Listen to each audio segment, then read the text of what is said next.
My friend twitched her head and said, "Sorry, it's my Tourette's," right after calling my husband an offensive slur. My friend Kelsey announced she had Tourette's syndrome about 6 months ago. She said she'd been diagnosed after years of struggling with sudden outbursts, and that she was finally ready to be open about it. Our whole friend group rallied around her. We read articles about Tourette's so we could be supportive. We told her we'd never judge her for anything she couldn't control. We promised to have her back if strangers ever gave her trouble in public. We were good friends. Or at least we thought we were being good friends to someone who was lying to our faces. The first time I noticed something strange was at brunch 3 weeks after her announcement.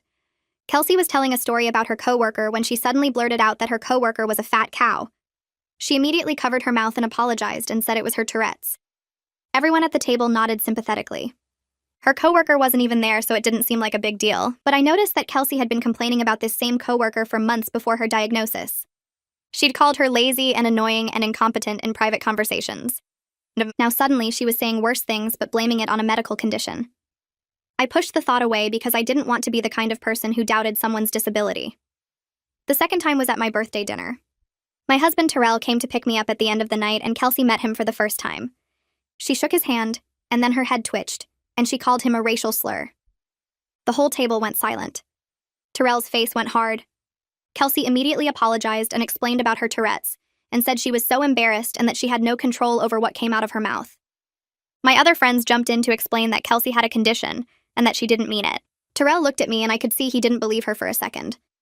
On the drive home, he asked me if I'd ever heard Kelsey say anything like that before her diagnosis. I thought about it and realized I hadn't.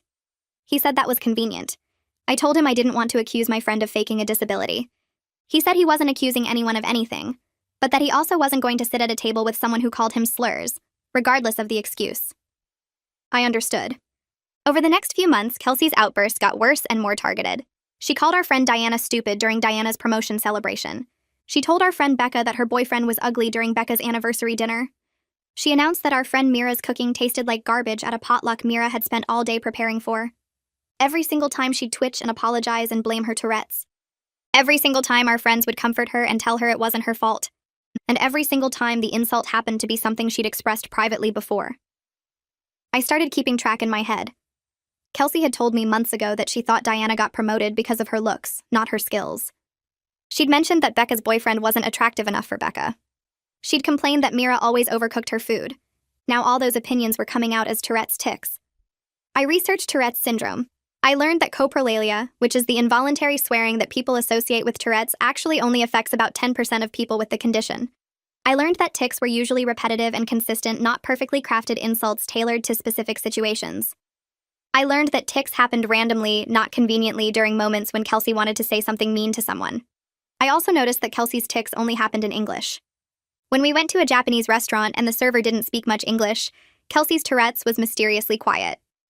When we met my husband's grandmother, who only spoke Spanish, Kelsey didn't have a single outburst. Her condition apparently only activated when everyone around her could understand exactly what she was saying. I decided to test my theory. I invited Kelsey to lunch, just the two of us. I told her I wanted her honest opinion about something. I said I was thinking about getting a nose job because I'd always hated my nose. I didn't actually hate my nose, but I wanted to see what she'd do. Kelsey looked at me with sympathy and said she thought I was beautiful and didn't need to change anything. No tic, no outburst, no insult about my appearance. I said I was also thinking about quitting my job to become an artist even though I couldn't draw. Again, she was supportive and encouraging. No Tourette's. I spent the whole lunch giving her opportunities to insult me, and she didn't take any of them. Her condition apparently didn't apply when we were alone, and there was no audience to perform for. I went home and told Terrell what happened. He said he'd known from the beginning, but that he hadn't wanted to push the issue because she was my friend. I said she wasn't my friend anymore. I said someone who used a fake disability to hurt people and avoid consequences wasn't someone I wanted in my life. The next week, our friend group had a gathering at Diana's apartment. I got there 40 minutes early because I couldn't sit at home anymore. Terrell drove us in his car and kept glancing over at me like he wanted to say something comforting, but didn't know what words would help. My hands wouldn't stop shaking in my lap. I kept wiping them on my jeans, but they just got sweaty again. Diana's apartment building looked the same as always, with its brick front and the plant boxes under the windows. We climbed the stairs to the 3rd floor, and I knocked before I could change my mind. Diana opened the door with her usual big smile and pulled me into a hug. She smelled like the vanilla perfume she always wore, and her apartment had that cozy feeling with the soft lighting and throw pillows everywhere. She welcomed Terrell too and seemed happy he came even though she'd only met him a few times. I could tell she didn't know what I was planning. Nobody knew except Terrell and me. The apartment filled up slowly over the next 20 minutes. Becca arrived first with a bottle of wine and started telling Diana about some problem at her job. Mira came next carrying a container of cookies she'd baked. Portia showed up right after with her loud laugh that always filled whatever room she was in. Then Kelsey walked through the door last like she planned it that way.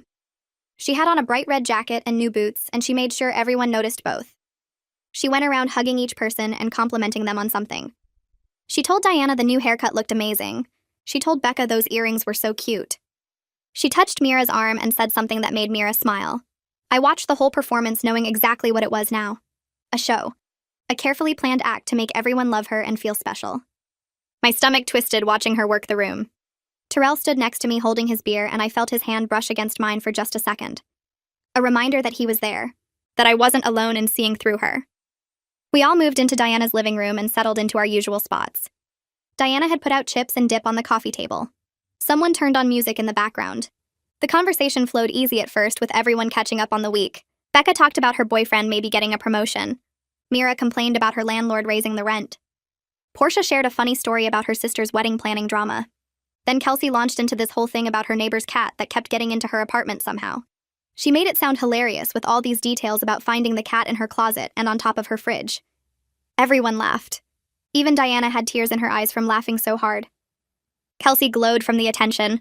She loved being the center of everything. The funny one, the entertaining one. I didn't laugh.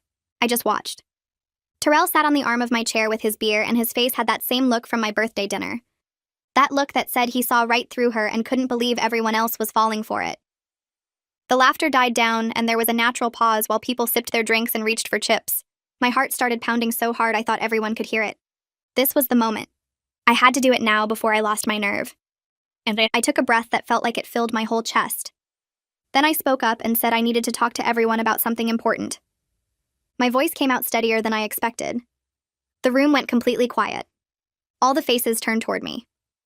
Becca lowered her wine glass. Mira stopped mid-reach for a cookie. Diana's smile faded into a concerned look. Portia raised her eyebrows.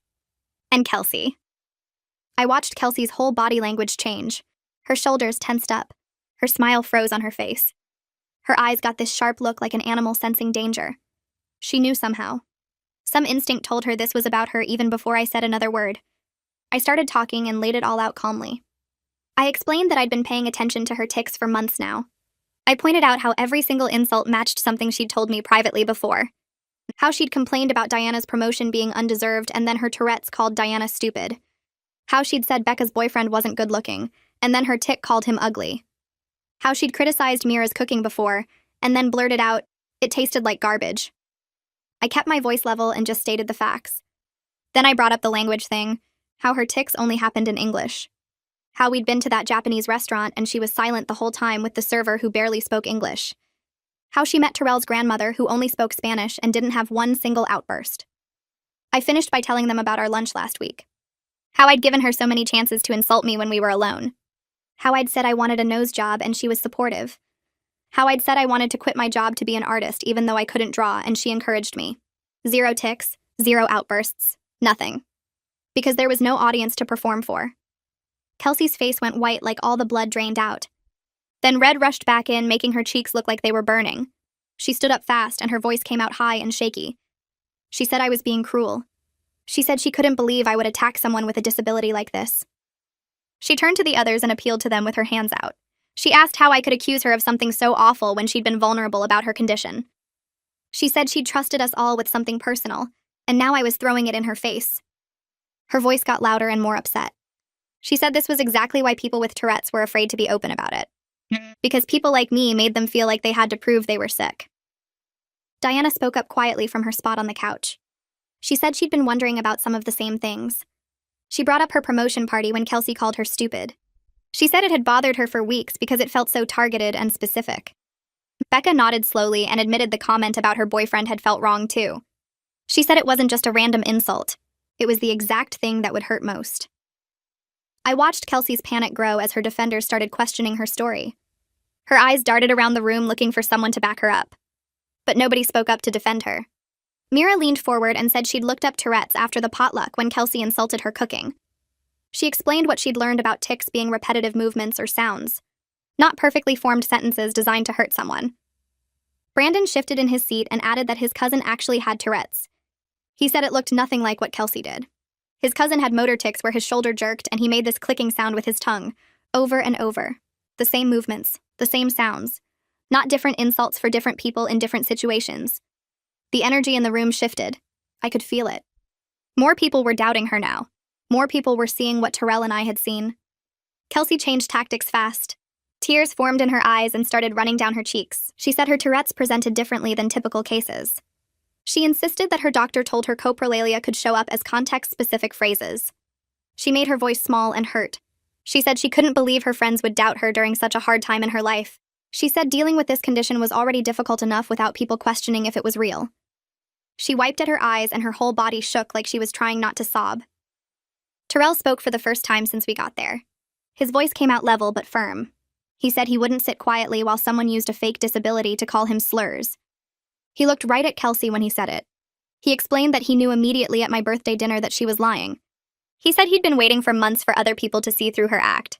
He said he understood wanting to be supportive of friends, but there was a difference between supporting someone and letting them abuse you. Portia had been quiet through the whole thing, sitting on the edge of Diana's armchair with her arms crossed.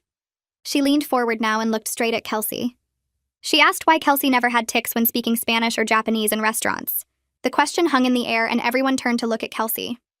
Kelsey's mouth opened and closed like she was trying to find words. She stammered something about how Tourette's worked differently in other languages. She said her doctor explained that her brain processed English differently, so the tics only happened in her native language. Even Mira, who had been defending Kelsey the hardest, looked confused by that explanation. Brandon shook his head slowly and said that didn't make any medical sense. Kelsey's face went red and she insisted it was true. She said everyone was twisting her words and making her sound like a liar. But her voice cracked when she said it and I watched her credibility fall apart right in front of us. Nobody was nodding sympathetically anymore. Nobody rushed to explain or defend. The room had shifted completely. Diana stood up from the couch and her whole body was shaking. Her voice came out rough when she told Kelsey to leave her apartment. She said she'd been defending Kelsey for months while dealing with people at work who heard about the stupid comment. She talked about how embarrassed she felt having to explain that her friend had a condition and couldn't control what she said. She said she'd lost sleep wondering if people really thought she was incompetent. Her eyes filled with tears and she said she was done being manipulated. Kelsey started to protest, but Diana cut her off and pointed at the door. She said she wanted Kelsey out of her home right now. Kelsey's face crumpled and tears started pouring down her cheeks. She sobbed that we were all ganging up on her and it wasn't fair. She said she couldn't believe her friends would treat her this way when she was struggling with a disability. She looked around the room desperately trying to find someone who would defend her or comfort her. But Becca looked away. Mira stared at her hands. Brandon put his arm around Diana. Terrell's expression didn't change at all. Nobody moved to help her. The silence stretched out and Kelsey's sobs got louder and more dramatic. When she realized nobody was going to cave, she grabbed her purse off the coffee table. She stood up fast and knocked over her wine glass. Red wine spread across Diana's white rug, but Kelsey didn't even look at it. She called us all terrible people and said we'd regret this. Then she stormed toward the door and yanked it open. The door slammed behind her hard enough that the picture frames on the wall rattled and one fell off completely. We all heard her footsteps pounding down the hallway outside. Nobody spoke for what felt like a full minute. The wine kept spreading across the rug in a dark stain. Someone's phone buzzed, but nobody checked it. Mira's face crumpled and she started crying. She said she should have seen it sooner. She apologized over and over for being so stupid and not questioning things earlier. Becca moved across the room and put her arm around Mira's shoulders. Becca looked shocked, like she couldn't quite process what had just happened. Diana sank back down onto the couch and put her face in her hands. Brandon sat next to her and rubbed her back. I felt Terrell's hand squeeze mine and I realized I'd been holding my breath. We ended up staying at Diana's apartment for hours after that. Brandon ordered pizza because nobody felt like cooking, and we needed something normal to do with our hands. We talked through everything. Diana brought up the promotion party again and how specific that insult had been. She said Kelsey knew exactly what would hurt most because they'd talked about Diana's insecurities about being taken seriously at work. Becca admitted that Kelsey had made comments before about how Becca could do better than her boyfriend. Now those private opinions had come out as tics at the exact moment they'd cause maximum damage. Mira talked about the potluck and how she'd spent all day cooking to impress everyone. She said the garbage comment had made her not want to cook for the group anymore. We went through incident after incident and saw the pattern so clearly now. Every tick had been perfectly crafted to hurt someone using information Kelsey had gathered as a trusted friend. Portia said she felt sick realizing how calculated it all was. Brandon pointed out that Kelsey had been using our own values against us. She knew we wanted to be good, supportive friends who believed disability claims, so she exploited that. The pizza arrived and we ate it mostly in silence, each of us processing everything in our own way. Diana's apartment felt different now. Smaller somehow, but also more honest. We stayed until almost midnight, nobody wanting to leave and face the reality of what our friend group had just lost. But by the time we finally said goodbye, something had shifted. We'd all been carrying this weight of defending Kelsey and explaining her behavior and managing everyone's reactions to her outbursts. Now that weight was gone and I felt lighter, even though I also felt sad. Over the next few days, my phone kept buzzing with texts from people in the group. Diana sent a long message on Wednesday morning. She said she felt like she could finally breathe without worrying about the next insult. She talked about how much energy she'd spent defending Kelsey to her coworkers, and how liberating it felt to stop. She thanked me for speaking up because she'd been having doubts, but felt too guilty to voice them. Becca texted that she'd told her boyfriend what happened, and he was relieved. Apparently, he'd been dreading seeing Kelsey again after the ugly comment. Mira sent a voice message saying she'd been doing research on factitious disorders, and it was helping her understand what happened. Portia called me on Thursday night, and we talked for almost an hour. She said she'd been growing suspicious for weeks, but kept pushing the thoughts away. Every time she'd start to doubt Kelsey's story, she'd feel guilty for questioning a disability claim. She thanked me for having the courage to say what everyone was thinking. We talked about how Kelsey had weaponized social justice language to manipulate us. She'd used our desire to be supportive and inclusive as a shield for cruel behavior. On Friday afternoon, Kelsey sent a group text to everyone. She said we all owed her an apology and that she was consulting with her lawyer about defamation. She claimed we'd damaged her reputation by spreading lies about her medical condition. The text was long and detailed with lots of legal-sounding language about slander and emotional distress. I stared at my phone and waited to see if anyone would respond. Nobody did. The group chat stayed silent. 3 hours later, another text came through from Kelsey. This one was shorter and angrier. She called us all terrible people who had abandoned her when she needed support most. She said real friends would have stood by her instead of believing lies and conspiracy theories. She said she hoped we all felt good about ourselves for bullying someone with a disability. Still, nobody responded. I watched the read receipts pile up as everyone saw the messages, but the chat stayed quiet. That silence felt like its own kind of answer. Portia called me privately on Saturday morning. Her voice was quiet when she admitted she'd been growing suspicious for weeks before the confrontation. She said every time Kelsey had a tic, she'd notice little things that didn't add up. The way Kelsey's eyes would flick around the room right before an outburst like she was checking who was watching. The way the tics always happened at the most dramatic possible moment. The way they never interrupted Kelsey mid-sentence but always came at natural pauses in conversation. Portia said she'd felt so guilty about doubting a disability claim that she'd pushed all those observations away. She thanked me for trusting my instincts and speaking up even though it was socially risky. We talked for over an hour about how Kelsey had manipulated all of us. Portia pointed out that Kelsey had been really smart about it. She'd used language about ableism and disability rights to make us afraid to question her. Any doubt became an accusation that we were bad people who didn't support disabled friends. The manipulation had been subtle and effective, and we'd all fallen for it because we wanted to be good people. My phone rang on Sunday afternoon with a number I didn't recognize. I almost didn't answer, but something made me pick up. A woman's voice asked if I was friends with Kelsey. She said her name was Amanda, and she knew Kelsey from a different friend group a few years ago. She'd heard through mutual connections that there was some drama about Kelsey's Tourette's diagnosis. She wanted to know if it was true that Kelsey actually had the condition. I didn't want to gossip, but something in her voice made me careful. I explained what we'd discovered without being mean about it. I told her about the patterns we'd noticed and the confrontation at Diana's apartment. There was a long pause on the other end of the line. Then Amanda said that 2 years ago Kelsey had claimed to have lupus. She'd told their whole friend group she was dealing with a serious autoimmune condition. She'd canceled plans because of flare-ups and talked about her struggles with medication. But Amanda had never seen any actual symptoms. Kelsey never had the butterfly rash or joint swelling or any of the visible signs of lupus. She just had a lot of dramatic stories about doctor appointments and bad days. Eventually, that friend group had drifted apart for other reasons, but Amanda had always wondered. Now, hearing about the fake Tourette's, she realized it was a pattern. My stomach dropped as I listened to her. This wasn't just one lie. This was something Kelsey did repeatedly with different groups of people. That night, Terrell and I sat on our couch talking about everything. He said it felt satisfying to be proven right after months of knowing Kelsey was lying. But it also felt sad to lose someone we'd thought was a friend. He admitted he'd never really liked Kelsey even before the slur incident. Something about her had always felt performative to him.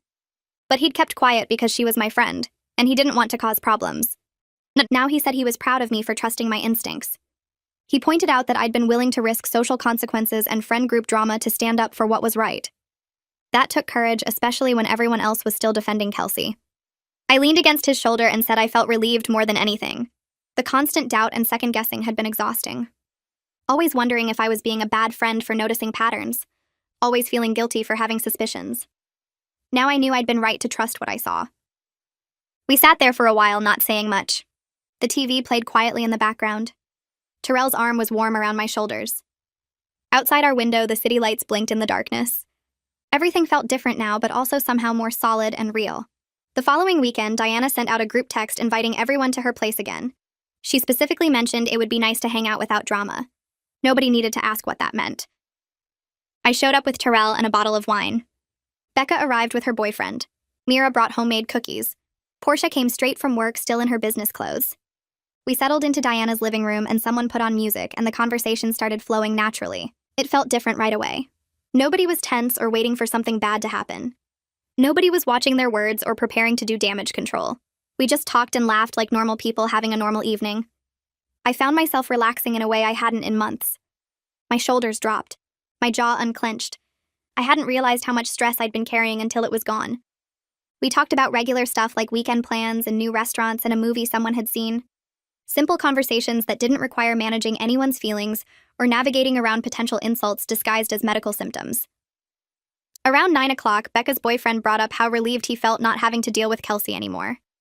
He said it quietly, like he wasn't sure if it was okay to mention her name. Becca squeezed his hand and told him it was fine to talk about it.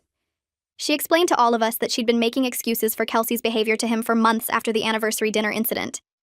Every time he'd expressed frustration about being insulted, she'd defended Kelsey and explained about the Tourette's, and asked him to be understanding. He'd gone along with it because he trusted Becca, but he'd never believed Kelsey actually had a medical condition. He said the whole situation had caused tension between them, because he felt like Becca was choosing her friend over him. Now that Kelsey was out of the picture, their relationship felt stronger. They'd been communicating better, and he felt like Becca actually had his back instead of defending someone who'd disrespected him. Becca admitted she felt terrible about putting him through that. She said she'd been so focused on being a supportive friend that she'd ignored her own boyfriend's legitimate feelings. The whole group nodded in understanding. We'd all been doing the same thing in different ways. 3 days later, I ran into Kelsey at the grocery store. I was in the produce section picking through avocados when I heard her voice behind me calling my name. I turned around and there she was with a shopping basket looking completely normal like nothing had happened. She smiled and asked how I'd been and what I'd been up to. Her tone was cheerful and friendly like we were still close friends who just hadn't seen each other in a while. I stared at her for a second trying to process the audacity. I kept my voice flat and said I'd been fine. She kept talking about her week and some show she'd been watching and did I want to grab coffee sometime. I picked up my avocados and said I needed to finish shopping. Her smile faltered. She stepped closer and her whole face changed.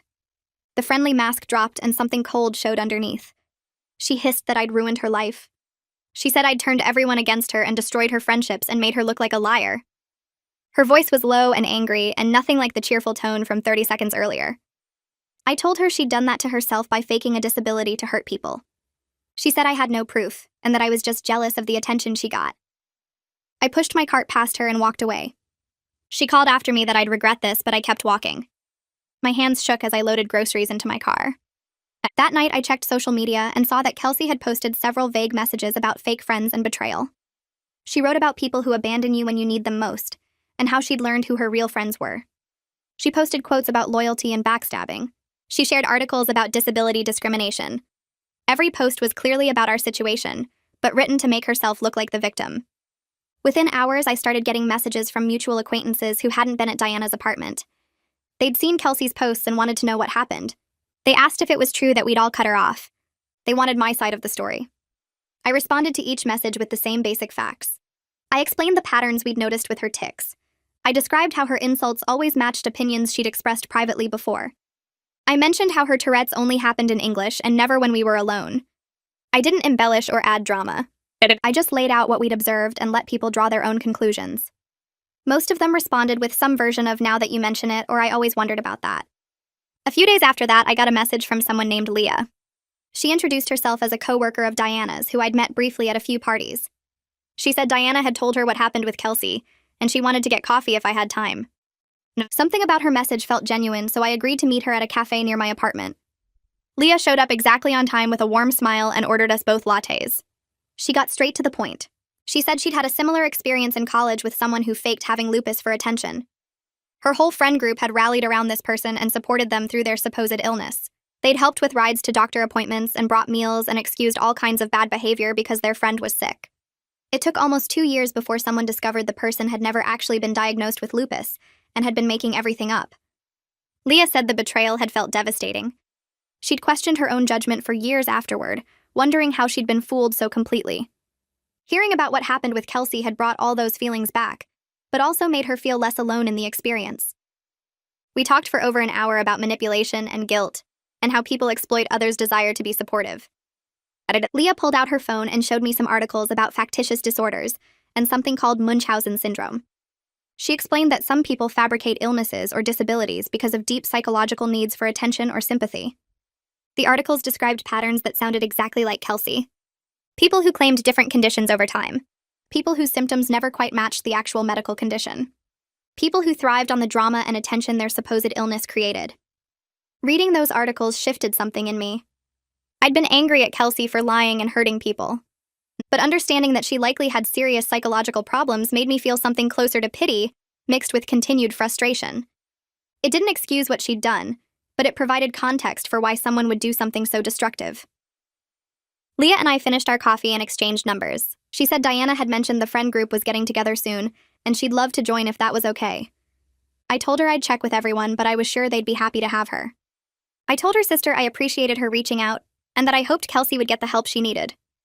The conversation lasted another 20 minutes as she shared stories about Kelsey claiming to have various conditions throughout high school and college.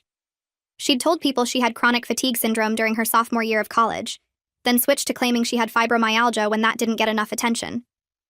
Her sister's voice cracked when she explained how their parents had taken Kelsey to dozens of specialists who all found nothing wrong. She said the family had been trying to get Kelsey into therapy for years, but she refused to go, insisting that everyone else was the problem. I hung up feeling a strange mix of sadness and relief. The sadness came from understanding that Kelsey was deeply troubled and had been hurting people for years. The relief came from knowing my instincts had been right and I wasn't crazy for doubting her story. I texted Diana to fill her in on what I'd learned, and she responded immediately saying it all made sense now. 2 weeks later, Diana called me with exciting news. She'd gotten another promotion at work, a bigger one this time that came with a significant raise and her own team to manage. We organized a celebration dinner at the same restaurant where Kelsey had called her stupid during her last promotion party. This time the energy was completely different.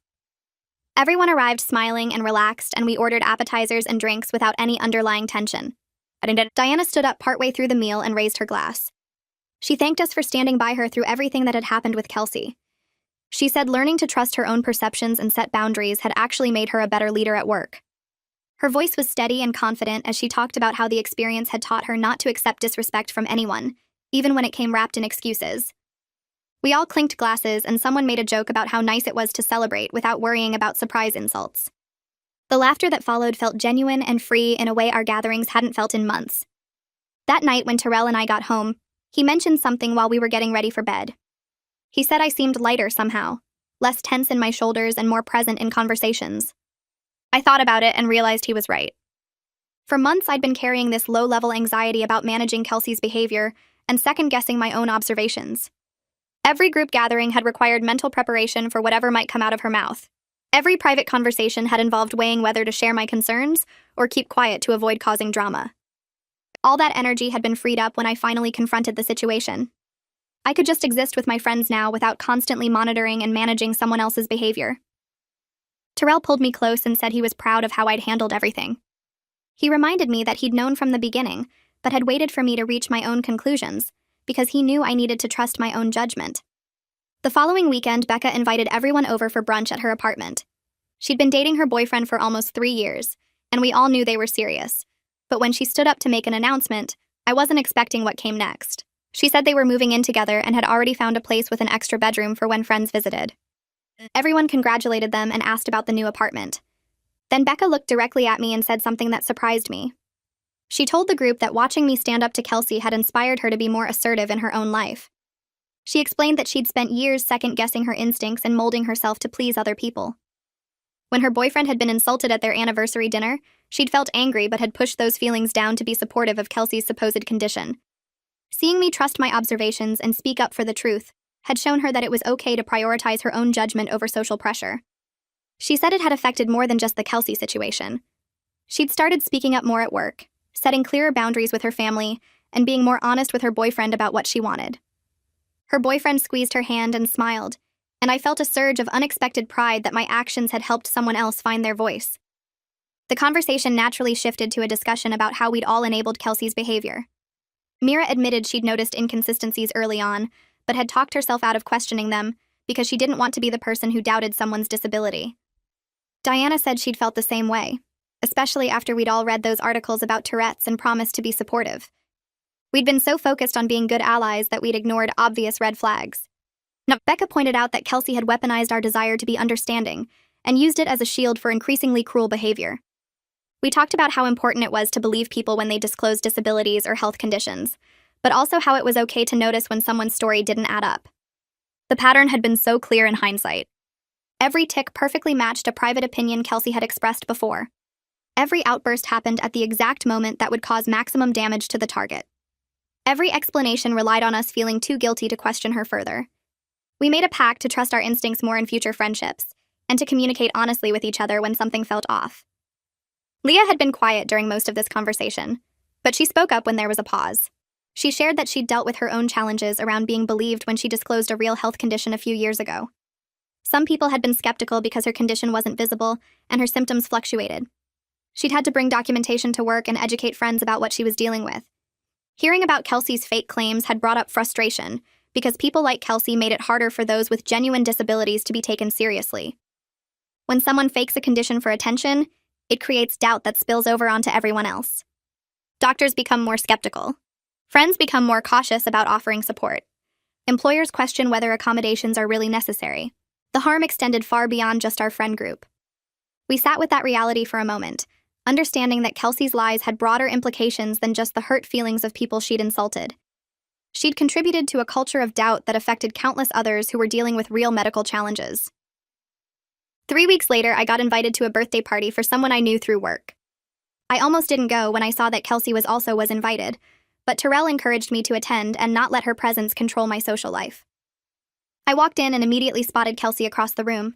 She saw me at the same time and her face went pale. For the next 2 hours, she stayed on the opposite side of the party, avoiding not just me, but Diana, Becca, and Mira, who had also shown up.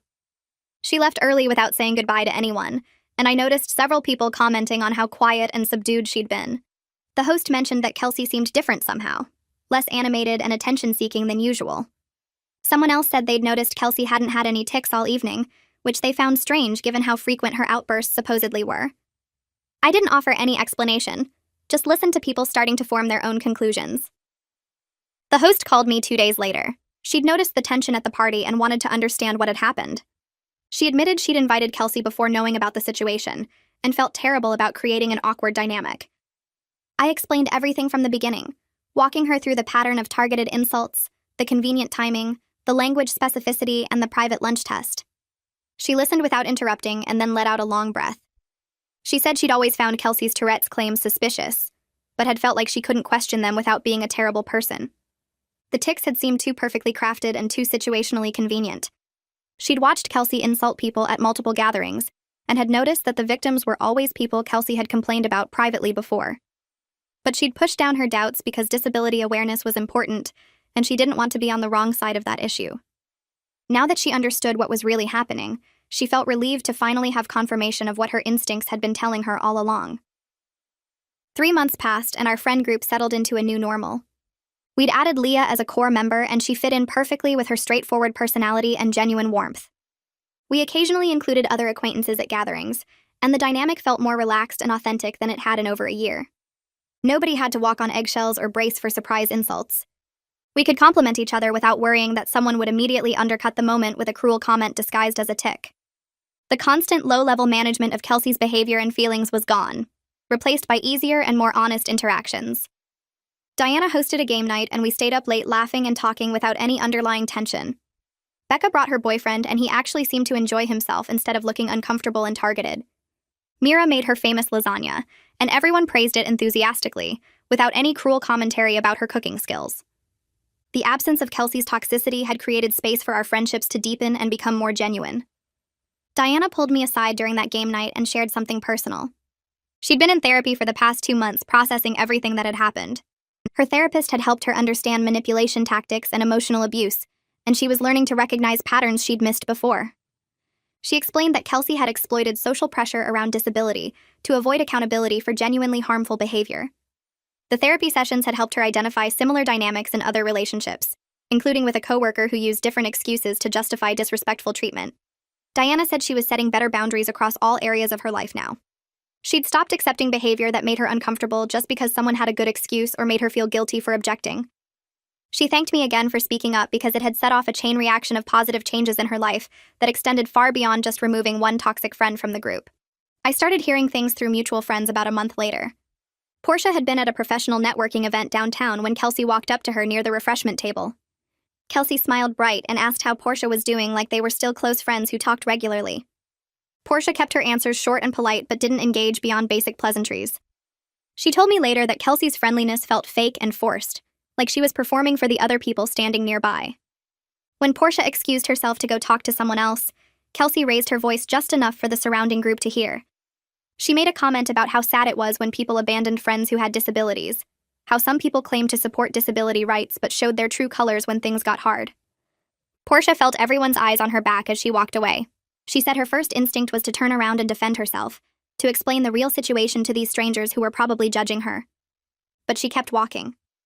She found a quiet corner and took some deep breaths and reminded herself that engaging with Kelsey's manipulation was exactly what Kelsey wanted. Portia called me that same evening and we talked for over an hour. She said walking away without responding felt like a huge victory, even though it had been difficult. She recognized the manipulation attempt for what it was and refused to participate in Kelsey's drama. When we all got together the following weekend, Portia shared the whole story with the group. We celebrated how far she'd come in recognizing toxic behavior and setting boundaries.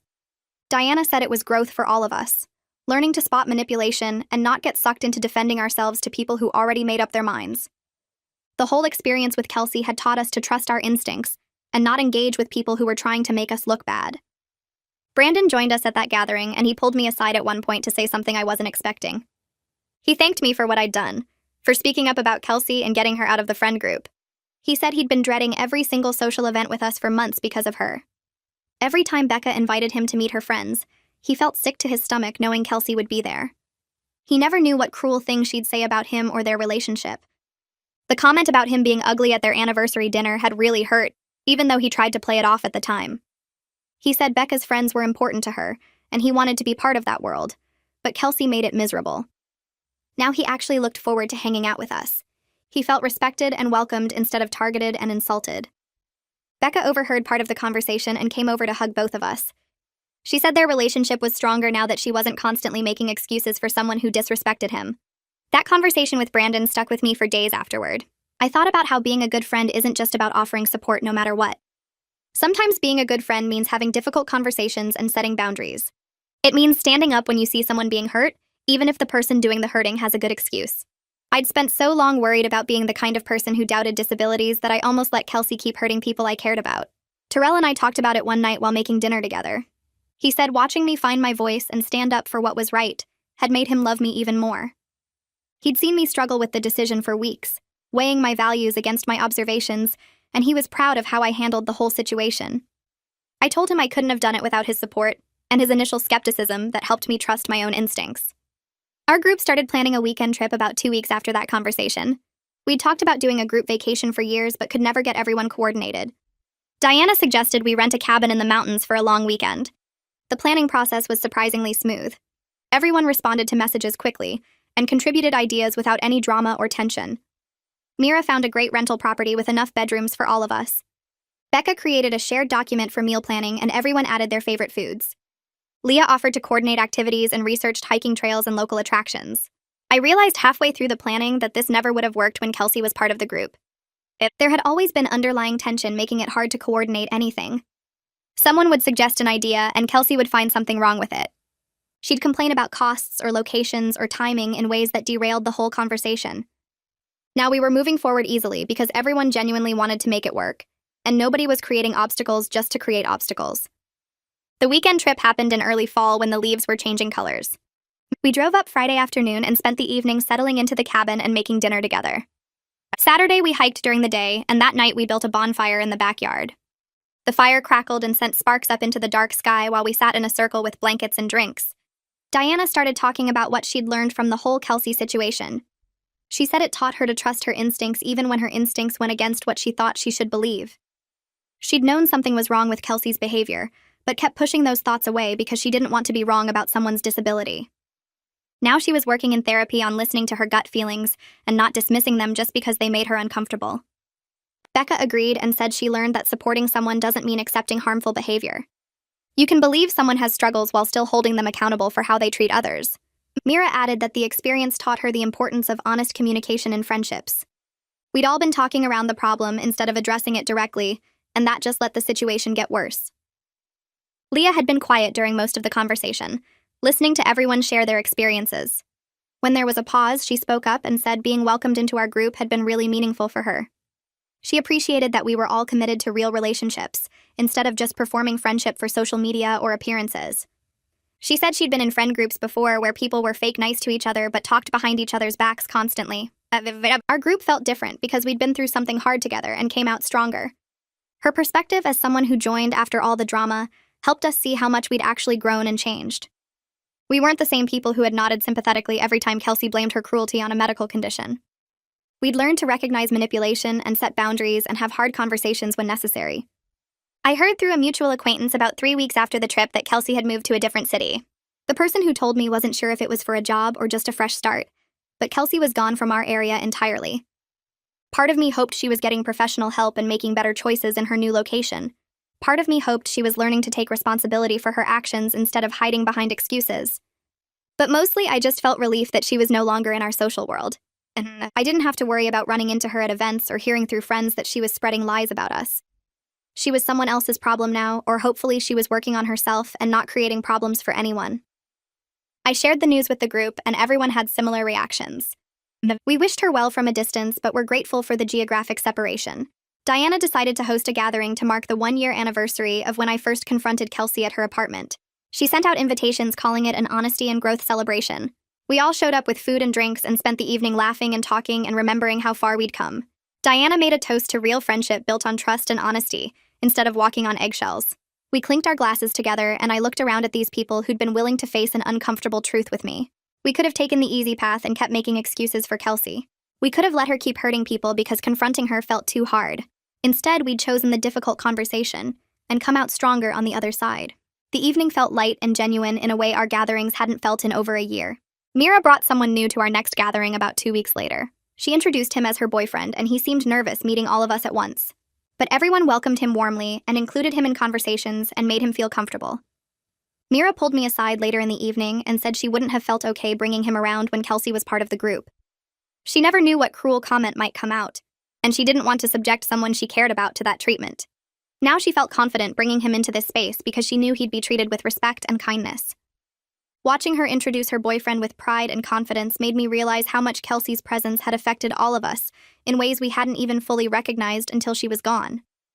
Becca's boyfriend Brandon came up with the idea to celebrate our anniversary at Diana's place with everyone.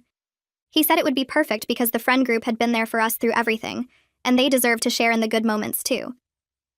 Terrell agreed immediately, and I liked the thought of marking this milestone surrounded by people who actually cared about us. Diana offered to host and said she'd handle the food if everyone else brought drinks. The night of our anniversary, we showed up at Diana's apartment with a bottle of wine and found the living room decorated with streamers and a banner that said, "Congratulations."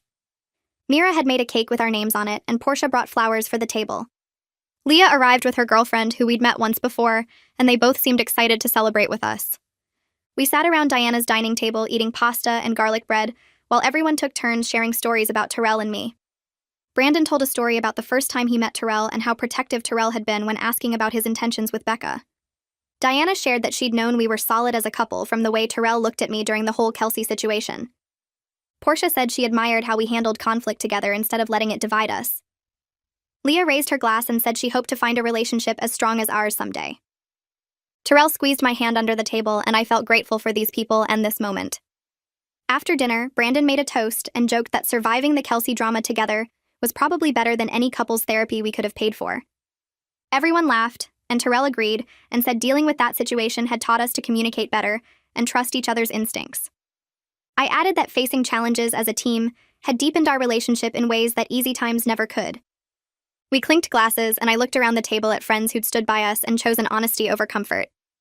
The evening felt light and genuine and full of the kind of connection that only comes from going through something difficult together. A few days later, I got a message on social media from someone named Jessica, who I'd met twice at mutual friend gatherings but didn't know well. She said she'd heard through connections about what happened with Kelsey and wanted advice about a similar situation. Her friend had recently claimed to have a chronic illness, but Jessica noticed the symptoms only appeared at convenient times. She felt terrible for doubting someone's health issues, but the patterns were too obvious to ignore. I read her message twice before responding, because I remembered how alone I'd felt when I first started questioning Kelsey. I wrote back and told her to trust her observations while being thoughtful about how she addressed it. I explained that supporting someone doesn't mean accepting behavior that hurts people, and that real disabilities don't work as convenient excuses for cruelty. I shared some of the research I'd done about Tourette's and suggested she do similar homework about her friend's claimed condition. I encouraged her to talk to other friends privately and see if they'd noticed the same patterns. I warned her that confronting someone who's lying about a disability would be difficult, and she might lose the friendship. I said it was worth it anyway because letting someone weaponize a fake diagnosis hurts everyone, including people with real disabilities. Jessica thanked me and said she felt less crazy knowing someone else had been through something similar. I told her to reach out anytime if she needed support, and felt good about helping someone else navigate this difficult territory. Our next gathering happened at Mira's apartment 2 weeks later, and I noticed immediately that the group had grown. Diana brought a coworker named Noah who she'd been mentioning lately. Becca invited a couple she knew from her gym who'd just moved to the area. Portia showed up with 2 friends from her book club who were curious about our group. Leah brought her girlfriend again, plus another friend who worked at the disability rights organization, where Leah volunteered. The apartment felt crowded in a good way, with new voices and fresh energy mixing with our established dynamic. Noah told funny stories about working in tech, and the gym couple talked about training for a marathon together. The book club friends debated whether the latest bestseller was worth the hype. Leah's coworker shared information about an upcoming fundraiser for disability advocacy. I watched everyone interact and realized our friend group had evolved into something more open and welcoming than it used to be. We weren't as closed off or protective of our circle anymore. The Kelsey situation had taught us that hiding problems doesn't make them go away, and that healthy groups can handle difficult conversations. The core group of Diana, Becca, Mira, Portia, Leah, Terrell, and me remained close, but we were more willing to expand now. New people brought diverse perspectives and positive energy without the baggage of our past drama. I appreciated how our group had grown stronger and more authentic through everything we'd been through together. Becca called me 3 weeks later with news that made her voice shake with excitement. Brandon had proposed during a weekend trip to the mountains, and she'd said yes immediately. She wanted to celebrate with the friend group before telling extended family, because we'd been there for her through the worst parts of her relationship doubts. Diana offered to host an engagement party at her place the following Saturday, and everyone cleared their schedules. The night of the celebration, Becca arrived with Brandon and showed off her ring while we all crowded around to admire it. The diamond caught the light as she moved her hand, and her smile was bigger than I'd seen in years. We ate appetizers and drank champagne and listened to Brandon tell the proposal story with Becca interrupting to add details he forgot. The evening felt like pure joy without any undercurrent of tension or worry about someone ruining the moment. No one had to brace for a cruel comment disguised as a medical condition. No one had to manage another person's feelings or make excuses for bad behavior. We could just be happy for our friends without any complications. Later in the evening, Becca pulled me aside into Diana's kitchen and thanked me for helping her learn to trust her judgment. She said watching me confront Kelsey had given her confidence to stop second-guessing herself in all areas of life. She explained that she'd been doubting whether Brandon was right for her, partly because Kelsey kept making comments about him not being good enough.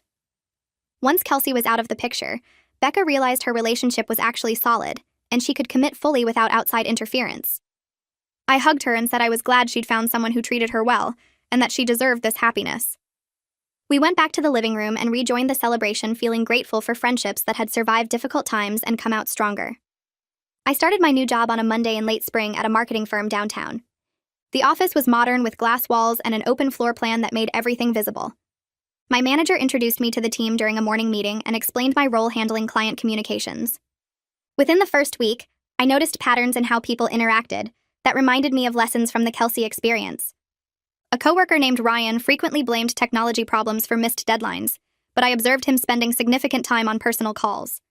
Another coworker named Jennifer made passive-aggressive comments about other team members, then claimed she was just being honest. I recognized manipulation tactics that I might have missed or excused before dealing with Kelsey. When Ryan tried to blame a system error for work he simply hadn't done, I asked specific questions about the error that made it clear I wasn't accepting vague excuses.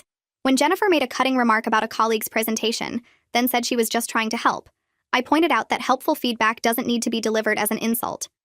My manager noticed my directness and commented that I had good instincts for workplace dynamics. I realized the skills I'd developed navigating the Kelsey situation had made me more confident and assertive in professional settings. I could spot dishonesty faster and set boundaries without feeling guilty. The difficult experience had taught me that being nice doesn't mean accepting poor treatment, and that calling out problems early prevents bigger issues later. I felt grateful for the growth even though the path to get there had been painful. Diana invited everyone to dinner at a nice restaurant to celebrate her promotion to senior director at her company.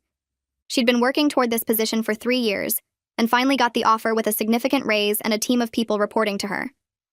We gathered at an Italian place downtown and ordered multiple bottles of wine and too much food. Diana gave a short speech thanking us for supporting her through a challenging year of personal and professional growth.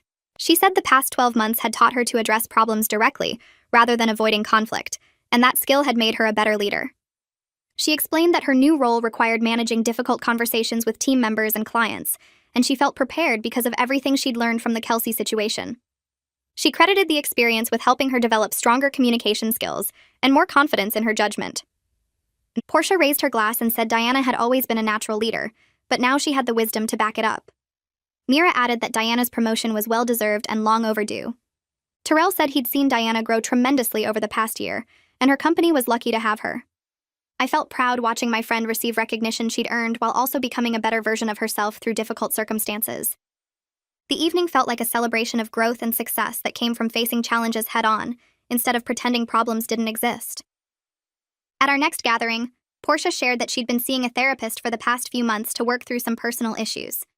She said the Kelsey situation had made her realize she had patterns of doubting herself and prioritizing other people's comfort over her own instincts. Her therapist had helped her identify people-pleasing tendencies that went back to childhood, and she was learning to balance being supportive with maintaining healthy skepticism. She explained that she'd been so focused on being a good friend to Kelsey that she'd ignored obvious signs of manipulation because confronting them felt uncomfortable. Her therapist had introduced concepts about boundaries and authentic relationships that were changing how Portia approached all her friendships. She shared some insights about recognizing when support becomes enabling and how to trust your observations even when someone claims you're being unsupportive. Diana said she'd been thinking about similar issues in therapy and appreciated Portia being open about the work she was doing. Becca admitted she'd also been questioning why she'd been so quick to excuse Kelsey's behavior and realized she had her own people-pleasing patterns to address. Mira nodded and said she'd been raised to always give people the benefit of the doubt, which made her vulnerable to manipulation. We all benefited from Portia's willingness to share what she was learning, and the conversation opened up space for everyone to reflect on their own growth. I felt grateful for friends who were willing to do the hard work of understanding themselves better and becoming more authentic in their relationships. Leah suggested our friend group volunteer together at the disability rights organization where she worked part-time. She said it would be meaningful to do something positive after the negative experience with Kelsey, and we all agreed immediately. We signed up for a Saturday morning shift helping with an awareness event in the park. The organization had set up information booths about different disabilities, and we helped distribute materials and answer basic questions from people who stopped by. I spent 2 hours talking to families and individuals about resources available for people with disabilities. I learned more about the real challenges people face, including dealing with skepticism because of others who fake conditions for attention or benefits. A woman with multiple sclerosis told me she'd been accused of exaggerating her symptoms because some days she appeared fine while other days she could barely function. A man with Tourette's explained that people often don't believe his diagnosis because his tics are mild motor movements, rather than the coprolalia that media portrays. A parent of a child with autism shared frustration about people questioning whether her son really needed accommodations. These conversations reinforced that Kelsey's behavior had broader harmful impacts beyond just our friend group. People who fake disabilities make it harder for those with genuine conditions to be believed and supported. The volunteer experience felt like a small way to contribute something positive and educate ourselves about real disability experiences, rather than the fake version Kelsey had performed. Leah brought 3 of her friends to our next gathering and introduced them as people she'd known since college. They were visiting from out of town, and Leah thought they'd enjoy meeting her local friend group. The 3 friends fit in naturally with easy conversation and genuine interest in getting to know everyone. One of them worked as a social worker and shared interesting stories about her job. Another was finishing a graduate degree in public health and had thoughtful perspectives on healthcare access. The third was a teacher who made everyone laugh with stories about her students. Our social circle continued to grow in healthy ways, with new people bringing fresh perspectives and none of the baggage from the Kelsey situation. I noticed how different these gatherings felt compared to when Kelsey was part of the group. There was no tension or worry about someone saying something cruel. No one had to walk on eggshells or manage another person's unpredictable behavior.